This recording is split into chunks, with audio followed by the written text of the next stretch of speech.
اللہ تعالیٰ نے ہر دور میں معجزات اس طریقے سے تقسیم فرمائے ہیں اور اپنے نبیوں کو جو شان عطا فرمائی ہیں اس میں یہ حکمت ہمیں بتائی گئی ہے کہ جس زمانے اور جس دور میں جس قسم کے اثرات لوگوں پر ہوتے تھے اور جس قسم کی سچویشن ہوتی تھی اس کے مطابق اللہ تعالیٰ اپنے نبی کو معجزانہ شان سے نوازتا تھا۔ سلیمان علیہ السلام کی بادشاہت جو آپ کو دی گئی اور انبیاء کو ایسی بادشاہت نہیں دی گئی، تو اس کی وجہ یہی ہے کہ اس زمانے میں لوگوں پر اور اس قوم پر جس میں آپ مبعوث ہوئے تھے جو اثرات تھے وہ زیادہ تر دنیا کی شہنشاہیتوں کے اثرات تھے۔ بڑے بڑے بادشاہ ہوتے تھے، سلطنتیں ہوتی تھی اور وہ اپنی سلطنتوں کو خوب چمکاتے تھے اور اس طریقے سے وہ زمین پر زمینی خدا بن جاتے تھے، لوگوں کو متاثر کر کے مروب کر کے اپنی حاکمیت سے ان کے خدا بن بیٹھتے تھے۔ اب یہ جو قومیں تھیں یہ ان کے زیر اثر اور یہ سمجھتے تھے کہ بس یہی سب سے بڑی پاور ہے اور یہی صحیح ہونے کا ہدایت کا معیار ہے۔ تو قوم کے اعصاب پر جب یہ چیزیں سوار تھیں تو اللہ نے اسی حساب سے معجزہ دیا اپنے پیغمبر کو اور تمام سلطنتوں میں آگے بڑھا دیا تاکہ جب دیکھنے والے دیکھیں تو وہ جو انہوں نے معیار بنا رکھا ہدایت کا اس کے مطابق پھر ایمان لانے میں ان کو آسانی ہو۔ یہ اس کی بہت بڑی رحمت ہے لوگوں کے لیے تاکہ لوگوں کو سمجھنے میں دقت نہ ہو، آسانی سے ہدایت قبول کر لیں کہ جب ان کا یہ حال اور یہ شان ہے تو یہ حق ہے، اس لیے دیا، یہ اس کی شان ہے۔ اور اسی طرح دیکھیں جب زمین پر کسی زمانے میں بیماریوں نے قبضہ کیا ہوا تھا کسی خطے میں، جیسے بنی اسرائیلی کے دور میں ایسی بیماریاں کہ جس سے لوگ ہر وقت نبردآزما تھے، جیسے کوڑ کا مرض، جیسے یہ نابینا ہونا، یہ عام تھا اور بہت کیسز اس کے تھے اور حکیم اور طبیب لگے پڑے تھے۔ تو دنیا اب اس سچویشن میں آئی ہوئی تھی کہ بس جو یہ ہمارا علاج کر دے، ہمیں اس مشکل سے نکال دے تو ہم اسے مان لیں، اور اس طور پر بہت سے لوگوں کو مانا جا رہا تھا۔ تو اللہ نے حضرت مسیح علیہ السلام کو اس شان سے بھیجا کہ ان کو ان تمام امراض کے اوپر قابو دے دیا۔ وہ پھر یہی کرتے تھے کہ ہاتھ پھیر کر کے کوڑیوں کو ٹھیک کرتے تھے، کسی کی آنکھ پر ہاتھ رکھ دیتے وہ بینا ہو جاتا تھا، مادرزاد اندھوں کو بینا کر دیتے تھے، کوڑیوں کا مرض ٹھیک کر دیتے تھے، برس کا جو مرض ہوتا ہے برس کا اس کو ٹھیک کر دیتے۔ یہ اس دور میں پھر ان سے ظاہر ہوا، جس کے بعد دنیا کے سارے طبیب آپ کے آگے عاجز آ گئے، جیسے ادھر سلیمان علیہ السلام کے سامنے سارے بادشاہ عاجز آ گئے۔ یہ اللہ کی حکمت ہے۔ اور جب ہمارے نبی پاک صلی اللہ علیہ وسلم کا دور آیا تو اس وقت دنیا عرب کے اندر جس چیز کا طوطی بولتا تھا وہ تھی فصاحت و بلاغت۔ اس میں کوئی شک نہیں کہ چونکہ آپ خاتم الانبیاء ہیں اور سید الانبیاء ہیں اور تمام کمالات کے جامع، لہذا اللہ نے آپ کو سارے کمالات سے نوازا۔ یہ نہ سمجھیے گا کہ حضور کا کمال کوئی ایک یا دو ہیں، اللہ نے سارے کمالات سے نوازا اور سارے معجزوں سے نوازا۔ حسن یوسف، دم عیسیٰ، ید بیضا داری، آنچ خوبہ ہما دارن تو تنہا داری، وہ سب الگ الگ رکھتے تھے۔ اے پیغمبر اعظم و آخر، آپ کو اللہ نے سب یکجا کر کے دے دیا تھا، لیکن جو چیز سب سے زیادہ نمایاں ہوئی وہ کون سی تھی؟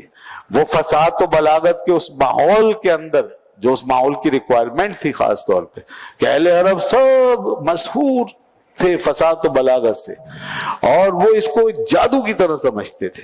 اور اسی کا دور جو زیادہ سے زیادہ فصیح ہوتا وہ ان کے دماغوں پر، ذہنوں پر قابض ہو جاتا تھا اور وہ اس کی تسبیح پڑھتے اور اس کو اپنے درمیان بڑا معزز سمجھتے، یہاں تک کہ بڑے بڑے فصحاء کے قصیدوں کو کعبۃ اللہ کی دیوار پہ لٹکاتے اور پھر ان کے خوب ترانے پڑھتے اور سارے عرب میں چرچا ہوتا اور کہتے اس کا کوئی مقابلہ نہیں، اور پوری دنیا کو اپنے آگے حقیر سمجھتے، انہیں بولنا نہیں آتا، یہ گونگے ہیں، اجمی کا مطلب ہے گونگے، تو لہذا وہ ہمیں اجمی کہتے تھے اور خود وہ اپنے آپ کو کہتے تھے ہم ہیں سب سے اچھے بولنے والے، اظہار معاف ضمیر پہ قادر، ہر طرح کی فصاحت سے لبریز۔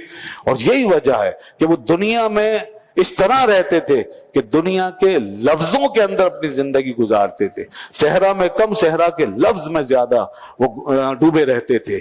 ان کے یہاں شاعری کا حال یہ کہ بچہ پیدا ہوتا، زبان کھولتا تو شعر نکلتا تھا، اور ہر بات کو وہ قصیدے اور شعر کے اندر کہنے میں اپنے اعزاز سمجھتے تھے، اپنا فخر سمجھتے تھے۔ یہ سارا ماحول تھا۔ اس ماحول میں ضرورت تھی ایک ایسے فصیح و بلیغ پیغمبر کی کہ جب اس کی زبان مبارک کھلے تو یہ جو ساری دنیا کو گونگا کر کے بیٹھے ہیں، وہ پیغمبر جب بولے تو یہ خود اس کے آگے گونگے ہو جائے۔ یہ اس شان کا معجزہ چاہیے تھا، تو اللہ نے اپنے حبیب کو ایسا ہی معجزہ عطا فرمایا، فصاحت و بلاغت کی چوٹیوں پہ فائز کیا، قرآن حکیم جیسی فصیح و بلیغ کتاب آپ پر اتاری، اور اس کے بعد جب حضور نے زبان اقدس کو کھولا اور آپ کے زبان پاک سے، دہن شریف سے جب یہ موتیوں کی طرح قرآن پاک کے کلمات برآمد ہوئے تو سارے عرب کے چھکے چھوٹ گئے جناب۔ وہ حیران ہو کے رہ گئے کہ ایک ایسی ذات جس نے نہ کسی سے پڑھا نہ کسی سے کچھ سیکھا، وہ ساری زندگی ہمارے سامنے پلا بڑا، اور پھر آج وہ ایسی بات کر رہا ہے کہ ہمارے وہم و گمان سے بھی ماورا ہے۔ ہم تو سوچ بھی نہیں سکتے ایسے کلام کے بارے میں، جس پہ اعلیٰ حضرت نے کیا خوب کہا، تیرے آگے یوں ہیں دبے لچے فصحا عرب کے بڑے بڑے، کوئی جانے منہ میں زباں نہیں بلکہ جسم میں جان نہیں۔ تو یوں اللہ نے یہاں اپنی حکمت کو اس طرح پورا کیا۔ یہی وجہ ہے کہ وہ جب آتے تو آپ کی فصاحت و بلاغت دیکھ کر کے وہیں ڈھیر ہو جاتے تھے۔ کوئی آتا میں یہ کر دوں گا، میں وہ کر دوں گا، میں ایسے بات کر لوں گا، میں ویسے۔ حضور جب اس کو سناتے اللہ کا پاک کلام، بس وہیں اس کے چھکے چھوٹ جاتے تھے۔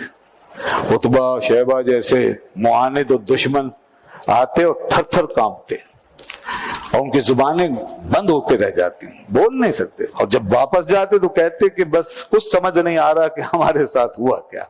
ہم گئے تو بڑے تم تراک سے تھے، لیکن وہاں جانے کے بعد ہمیں ایسا لگا جیسے کہ ہمیں لپیٹ دیا گیا کس چیز سے، بس ہماری زبانیں خود بخود بند ہو گئیں، اور جو کچھ انہوں نے پڑھا ایسا لگتا تھا کائنات پوری ان کے کلام کے ساتھ لپٹ کر آ رہی ہے، اور ہم کہیں تنہا ہو رہے ہیں، پوری دنیا ان کے ساتھ کھڑی ہو گئی ہے، زمین و آسمان کی طاقتیں ان کے ساتھ شامل ہو گئی ہیں۔ ایسا لگتا تھا جیسے آسمان گر جائے گا، پہاڑ ہل جائیں گے، زمین پھٹ جائے گی۔ اس طرح کا جاہ و جلال ان کے انداز تکلم سے ظاہر ہوتا تھا۔ تو پھر کس کی ہمت تھی کہ آگے آ کے بات کرتا؟ یہ ہے رسول پاک صلی اللہ علیہ وسلم کا سب سے بڑا معجزہ۔ اور وہ معجزات جو دیگر ہیں، جیسے سلیمان علیہ السلام کی بادشاہت کے حوالے سے میں نے بتایا، وہ تو چلتے پھرتے۔ حضور کہیں تشریف لے جا رہے ہیں، چڑیا کو پریشانی ہوئی، کسی نے اس کے ساتھ زیادتی کی، اس کے بچے کو پکڑ لیا، وہ چیوں چوں چوں چوں کرتی آ گئی۔ صحابہ حیران، یہ چڑیا یہاں کیوں گشت کر رہی؟ فرمایا لوگوں کسی نے اس کے بچے کو پکڑا ہے؟ ایک صحابہ ہے، جی یا رسول میں نے پکڑ لیا۔ کہا دیکھو یہ فریاد کر رہی ہے اور کہہ رہی یا رسول اللہ میرے بچے کو آپ کے لوگوں میں سے کسی نے پکڑ لیا ہے، وہ میرا بچہ تو دلوائیے، یہ فریاد کر رہی، چھوڑ دو اس کو۔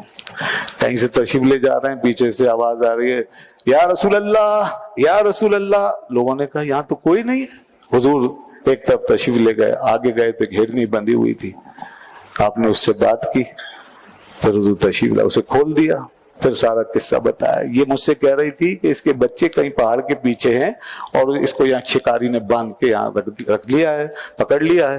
تو یہ کہہ رہی تھی یا رسول اللہ مجھے تھوڑی دیر کے لیے چھوڑ دے، میں اپنے بچے کو دودھ پلا کے آ جاؤں۔ تو میں نے پھر آپ نے اس شکاری سے بات کی جو اس کا مالک تھا، تو آپ نے اس کو بتایا تو وہ راضی ہو گیا، اور اس نے ہرنی نے وعدہ کیا کہ میں واپس آؤں گی، وہ دودھ پلا کے واپس آ گئی۔ تو حضور نے فرمایا کہ دیکھو اس نے اپنا وعدہ بھی پورا کر لیا، اب تم اس کو چھوڑ دو، اس کے بچے وہاں ہیں اور یہ یہاں پر ہے۔ اس نے کہا یا رسول اللہ میں اس کو چھوڑتا ہوں۔ بس اس کو چھوڑا، یوں آزاد ہوئی اور پھلانگے مارتی ہوئی جو چلی ہے نا وہ پہاڑوں پہ، تو کہنے لگی میں گواہی دیتی ہوں کہ اللہ کے سوا کوئی معبود نہیں اور آپ اللہ کے سچے رسول ہیں۔ یہ عالم تھے چلتے پھرتے، اور ادھر تو